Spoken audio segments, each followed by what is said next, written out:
안녕하세요. 장갑청년입니다. 보통 유튜브를 시작하고 일주일 정도 지나면 초조해지는 경우들이 굉장히 많습니다. 일반적으로 조회수도 기대하는 만큼 안 나오고요. 구독도 기대하는 만큼 오르지 않기 때문이죠. 홍보하는 방법도 모르겠고 막구독은 또 안 된다 그러고 대체 어쩌라는 거지? 고민하다가 가족들이나 지인들한테 1명, 2명 오픈을 하기 시작합니다. 은근슬쩍 구독 좀 해달라고 너스레를 떨기도 하죠. 대부분 어느 정도 친하다면 구독을 해주는데요. 그럼 당분간은 조회수도 좀 올라가는 것 같고 기분이 굉장히 좋습니다. 이 영상에서는 지인 구독에 대해서 간단히 얘기해 보겠습니다. 일단 결론을 먼저 말씀드릴게요.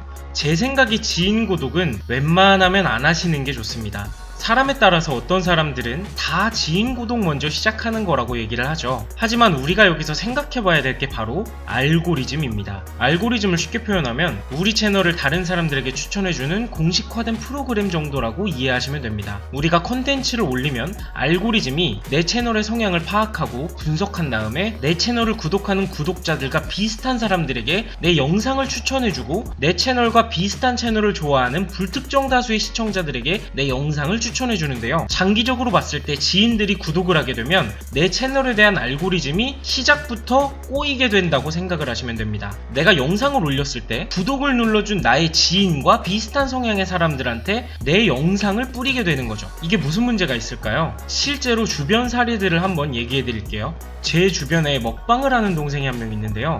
그 동생이 친구한테 유튜브를 한다고 구독해달라고 얘기를 했습니다. 근데 그 친구는 평상시에 유튜브를 구독도 잘 안하고 스포츠 관련된 영상만 즐겨보는 친구였는데 또 친구가 한다고 하니까 구독도 해주고 처음에는 호기심이 있었는지 댓글도 달아주고 시청도 잘 해줬어요. 근데 이제 문제가 생기게 되는데요. 컴퓨터로 채널을 들어가면 옆에 관련 채널들이 뜹니다. 이 먹방하는 동생 관련 채널에 축구 채널들이 있는 거예요. 구독자가 없었던 채널에 구독자가 생기니까 알고리즘이 그쪽 성향으로 분석을 해버린 거죠. 결국 이 얘기는 먹방에는 관심도 없는 사람들한테 동생의 영상이 뿌려졌다는 겁니다. 그러니 조회수도 구독도 안 올라가는 거죠. 알고리즘이 이렇게 파괴가 됩니다. 단순히 이것만 문제가 될까요? 처음에는 지인이 유튜브를 한다고 하기 때문에 호기심이 생겨서 영상도 보고 댓글도 적어주고 할 수가 있습니다. 근데 사실 유튜버를 이제 막 시작한 사람이 컨텐츠를 만들면 또 얼마나 잘 만들까요? 대부분 완벽하지는 않겠죠? 그러다 보니까 한 일주일만 지나도 내 성향과 맞지도 않는 영상을 끝까지 볼 수 있는 사람은 잘 없습니다. 검사받듯이 이렇게 보는 것도 아닌데 귀찮으니까 알람 설정 끄고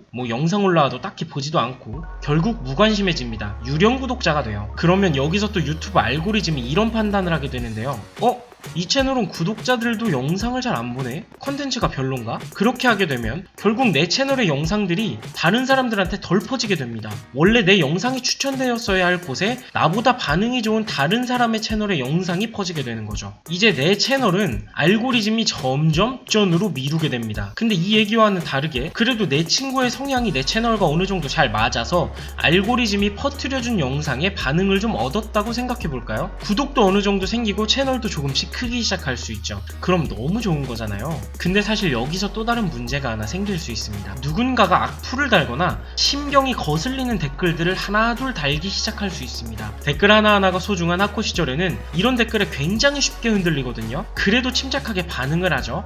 근데 대부분 이런 댓글들이 나중에 확인을 해보면 친구의 친구가 알게 돼서 장난을 치거나 하는 경우들이 좀 많더라고요. 근데 그게 진짜 엄청난 스트레스거든요. 그리고 또 하나의 문제는 이 친구가 내 채널의 정체성을 좌지우지하려고 한다는 거죠. 이건 이렇게 해봐라, 저건 또 저렇게 해봐라, 요새 뭐가 유행인데 왜 너는 안 하냐, 너 그러니까 안 뜨는 거 아니냐. 본인들은 걱정돼서 해주는 얘기일 수 있는데 유튜버 본인한테는 이게 엄청난 스트레스로 작용합니다. 지인이기 때문에 더 쉽게 말하지만 그래서 더 쉽게 상처를 받습니다. 초반에 지인 구독을 깔아뒀을 때 긍정적인 부분이 분명히 있습니다. 하지만 부정적인 부분도 정말 많습니다. 지인들이라고 해서 꼭 나를 응원해주기만 해야 한다는 건 아닙니다. 그걸 명심하시고 지인 구독을 요청하실 때 좀 신중히 하셨으면 좋겠어요. 그리고 사실 웬만하면 좀 답답하시겠지만 기다리시면서 천천히 업로드를 하다 보면 알고리즘이 자연스럽게 내 채널의 성향에 맞는 구독자들을 찾아줄 거고 그렇게 되면 내 채널은 크기 마련입니다. 그 시간 동안 내 채널의 콘텐츠가 다른 사람들이 봤을 때 유익하거나 재미가 있거나 흥미로운지 생각해보고 내 채널의 콘텐츠들을 연구하시는 방법이 조금 더 여러분에게 도움이 될 수 있습니다. 제발 힘내시고 마시고 포기하지 마셨으면 좋겠습니다. 영상이 마음에 드셨거나 앞으로의 영상이 궁금하시다면 구독과 좋아요 그리고 알림 설정 부탁드리겠습니다. 감사합니다.